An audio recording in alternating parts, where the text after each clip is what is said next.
ഇന്നും ശ്രീലകത്ത് ഉച്ചപൂജ കഴിഞ്ഞ് നട തുറന്നപ്പോൾ നമ്മുടെ ഗുരുവായൂരപ്പൻ്റെ വളരെ അതിമനോഹരമായിട്ടുള്ളൊരു കളഭച്ചാർത്തായിരുന്നു. കണ്ണൻ്റെ കാലിൽ പൊൻതലകളുണ്ട് കേട്ടോ. കണ്ണൻ പട്ടുകുണമൊക്കെ അണിഞ്ഞിട്ടുണ്ട്. പൊന്നിൻകിങ്ങിനെ ഇങ്ങനെ അരയിലിങ്ങനെ ഭംഗിയിലിങ്ങനെ കാണാം.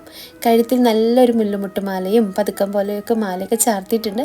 കഴുത്തിനോട് ചേർന്ന് വളയം പോലൊരു മാലയൊക്കെ ചാർത്തിയിട്ടുണ്ട്. കൈവളകളും തോൾവളകളൊക്കെ അണിഞ്ഞിട്ടുണ്ട് നമ്മുടെ ഉണ്ണിക്കണ്ണൻ. കണ്ണൻ്റെ വലത് കൈയിൽ ഒരു ഓടക്കുഴലും അത് തോളോട് ചേർത്ത് പിടിച്ചിട്ടിരിക്കുകയാണ്. ഇടത് കയ്യിൽ ഒരു വെണ്ണക്കുടവും യശോദാമ്മ കൊടുത്തിട്ടുണ്ട് കേട്ടോ. ആ കുഞ്ഞു ഉണ്ണിക്കണ്ണനെ കാണാൻ ഒരു പ്രത്യേക ഒരു ഭംഗിയാണ് കേട്ടോ. ഇന്ന് ചെവിയിൽ ഓരോ സ്വർണ്ണത്തിലകവും ചാർത്തിയിട്ടുണ്ട്. നെറ്റിയിൽ സ്വർണ്ണഗോപി തിലകവും അണിഞ്ഞിട്ടുണ്ട്.